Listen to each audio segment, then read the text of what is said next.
Nação Azul. Sejam muito bem-vindos a mais um episódio do Diário da Raposa, o seu canal de notícias do Cruzeiro. Preparem-se porque o que vamos revelar hoje tem potencial para transformar completamente os rumos da próxima temporada celeste. O nome que está na boca de todos os torcedores cruzeirenses neste momento é Gerson, e o que está acontecendo nos bastidores pode ser o movimento mais ousado da gestão de Pedro Lourenço desde que assumiu o comando da SAF. A situação envolvendo Gerson não é simples. Estamos falando de uma negociação que envolve valores astronômicos, disputa direta com um dos clubes mais ricos do Brasil e uma engenharia financeira que poucos clubes no país teriam coragem de tentar. O próprio Pedro Lourenço admitiu publicamente o interesse no meio-campista que atualmente defende o Zenit, da Rússia, mas fez questão de ressaltar que se trata de um jogador extremamente caro. E quando Pedrinho diz que algo é caro, pode ter certeza de que os números envolvidos são realmente impressionantes. O Cruzeiro não está sozinho nessa disputa. O Palmeiras, sempre atento aos grandes nomes do mercado, monitora de perto a situação e pode entrar na briga a qualquer momento. Mas a Raposa tem algumas vantagens que podem fazer toda a diferença nessa negociação. A primeira delas é a relação do jogador com Tite, técnico recém-contratado pelo clube. A segunda é uma proposta criativa que pode convencer o Zenit a liberar o atleta sem que o Cruzeiro precise desembolsar todo o montante exigido de uma só vez.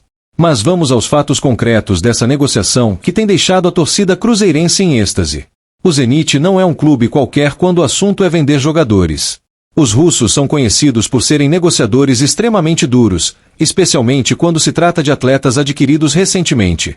E Gerson se encaixa perfeitamente nesse perfil.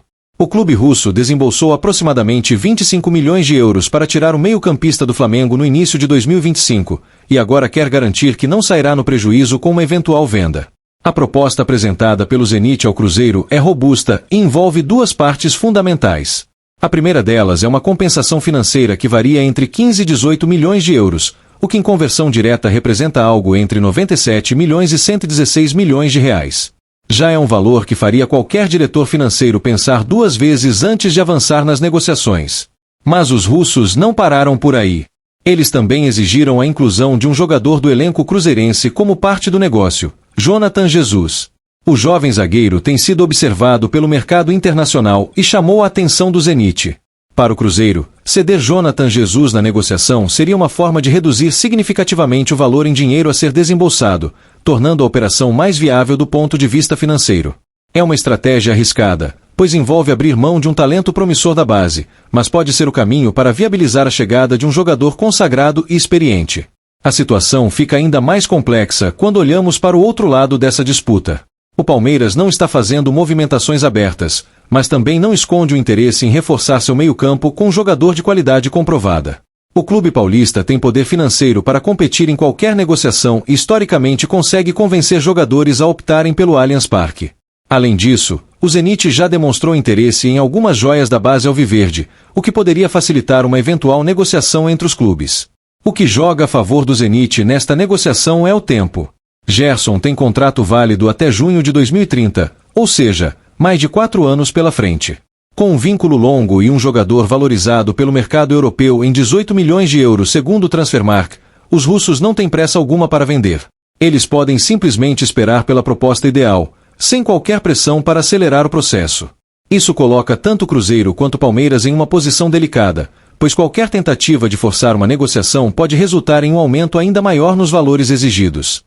Mas se você acha que a taxa de transferência é o maior obstáculo dessa operação, prepare-se para conhecer o verdadeiro desafio, o salário do jogador.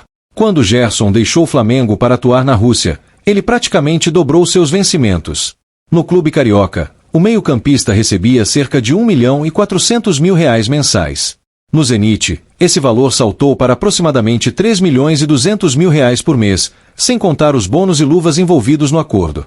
Para você ter uma dimensão do impacto salarial, os vencimentos atuais de Gerson na Rússia são superiores à soma dos salários de grande parte do elenco que o Cruzeiro possui hoje. É um número que assusta e que exigiria uma reestruturação completa da folha salarial do clube.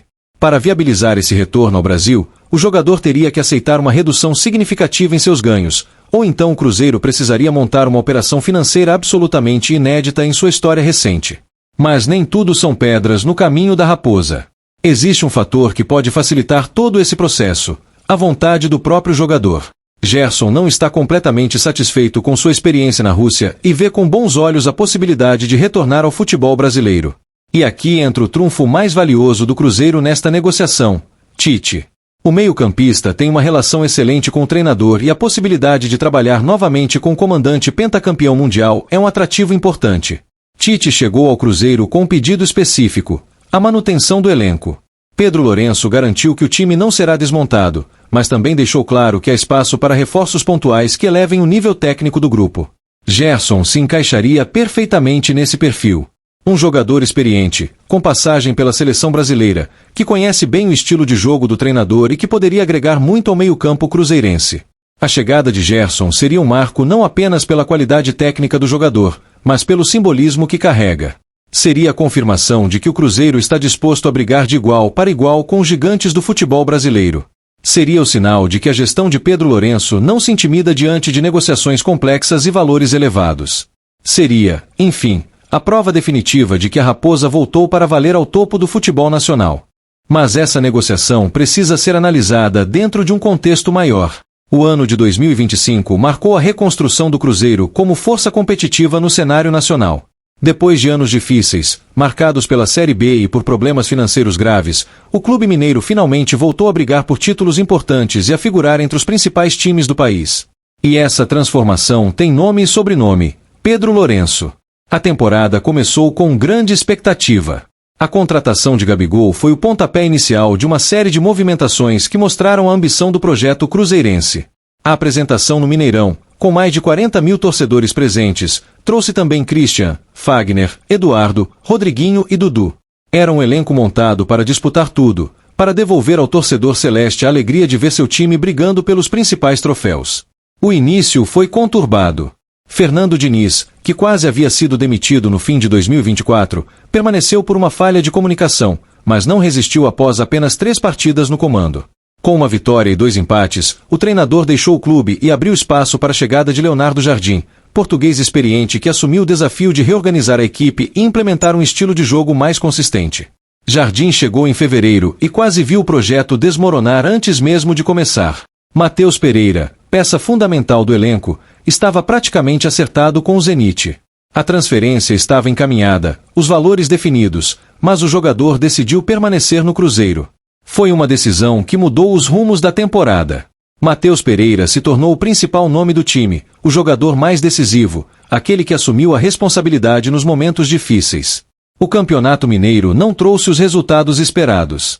A eliminação na semifinal para o América Mineiro, nos pênaltis, deixou um gosto amargo. Foram 3 vitórias, 4 empates e 3 derrotas em uma campanha irregular que mostrou que o time ainda precisava de ajustes. Mas foi no Campeonato Brasileiro que o Cruzeiro mostrou sua verdadeira cara.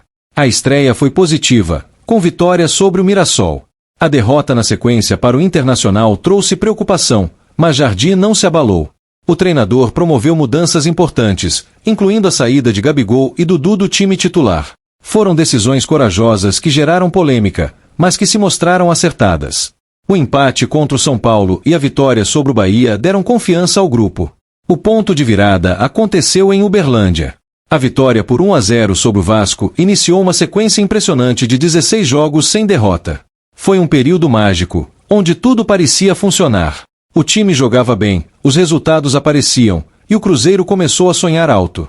A cada rodada, a torcida via seu time se aproximar da liderança, brigando de igual para igual com Palmeiras, Flamengo e outros gigantes.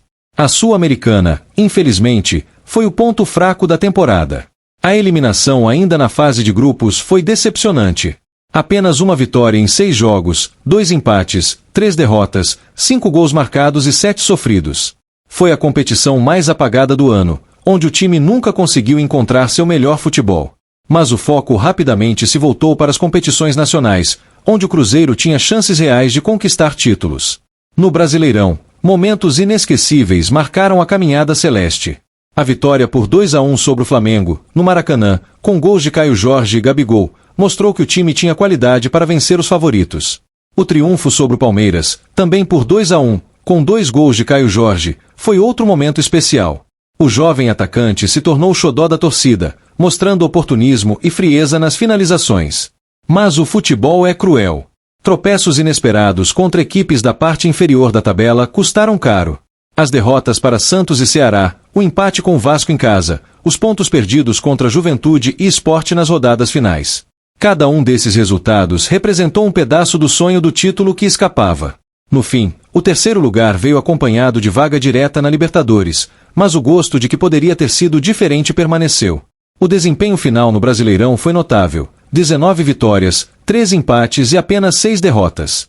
55 gols marcados contra 31 sofridos. Números de campeão que, por detalhes, não resultaram no título, mas que mostraram inequivocamente que o Cruzeiro havia voltado à elite do futebol brasileiro. A Copa do Brasil trouxe ainda mais emoção. As vitórias sobre Vila Nova e CRB nas fases iniciais foram tranquilas. O duelo contra o rival foi o ponto alto da campanha. A vitória na ida deu tranquilidade, e na volta, 2 gols de Caio Jorge sacramentaram a classificação. O Mineirão explodiu de alegria, revivendo clássicos inesquecíveis de outras épocas. A semifinal contra o Corinthians, porém, trouxe frustração. Depois de vencer no Mineirão, o Cruzeiro foi surpreendido em São Paulo. O Corinthians conseguiu levar a decisão para os pênaltis, e lá a tragédia se consumou. Gabigol e Wallace desperdiçaram suas cobranças, e o sonho do título acabou. A eliminação doeu, mas a campanha foi digna. 6 vitórias, 1 empate, 1 derrota, 13 gols marcados e apenas 2 sofridos. Após a Copa do Brasil, Leonardo Jardim anunciou sua saída. Motivos pessoais e desgaste profissional levaram o português a pedir para deixar o comando técnico. Em sua despedida, Jardim alegou necessidade de preservação e admitiu que não conseguiria manter 100% de dedicação na próxima temporada. Foi uma saída elegante, respeitosa, que deixou saudades em grande parte da torcida. A resposta do Cruzeiro foi imediata e impactante: Tite. O treinador multicampeão, que conquistou a Copa América e levou o Brasil às quartas de final da Copa do Mundo, aceitou o desafio de comandar a Raposa. E seu pedido foi claro: manutenção do elenco. Pedro Lourenço garantiu que o grupo não será desmontado e que os investimentos continuarão para elevar ainda mais o nível técnico do time. É nesse cenário que a possível chegada de Gerson ganha ainda mais relevância. Seria o reforço de impacto que consolidaria o Cruzeiro como candidato real a todos os títulos em 2026. Seria a peça que faltava para transformar um time competitivo em um time campeão. Seria o movimento que mostraria definitivamente que a Raposa não tem medo de desafios e está disposta a fazer o que for necessário para voltar ao topo. A negociação é complexa, os valores são altos, a disputa com Palmeiras é real. Mas o Cruzeiro tem argumentos. Tem um projeto sólido, um treinador vitorioso, uma torcida apaixonada e uma gestão que não foge de decisões difíceis. Gerson sabe disso. O Zenit sabe disso. E o mercado todo está atento para ver se essa operação, que parecia impossível há algumas semanas, realmente vai se concretizar. Os próximos dias serão decisivos. As conversas entre os clubes devem avançar, os detalhes financeiros precisam ser acertados, e a questão salarial terá que encontrar uma solução viável. Mas uma coisa é certa: o Cruzeiro está fazendo sua parte. Está mostrando ambição, ousadia e competência para brigar pelos maiores jogadores do mercado. E você, torcedor cruzeirense, o que acha dessa possível contratação? Gerson seria o reforço ideal para o time de Tite? O Cruzeiro deveria mesmo investir valores tão altos em um único jogador? Vale a pena abrir mão de Jonathan Jesus para viabilizar essa operação? Deixe sua opinião aqui nos comentários. Queremos saber o que você pensa sobre esse movimento que pode mudar completamente os rumos da próxima temporada. E se você ainda não é inscrito no canal Diário da Raposa, não perca mais tempo. Aperte agora no botão de inscrição e ative as notificações para não perder nenhuma novidade sobre o Cruzeiro. Aqui você fica por dentro de tudo o que acontece na Toca da Raposa, com informações exclusivas, análises aprofundadas e toda a paixão que só quem vive o Cruzeiro intensamente pode oferecer. Inscreva-se, ative o sininho e faça parte da maior comunidade cruzeirense do YouTube. Até a próxima, Nação Azul!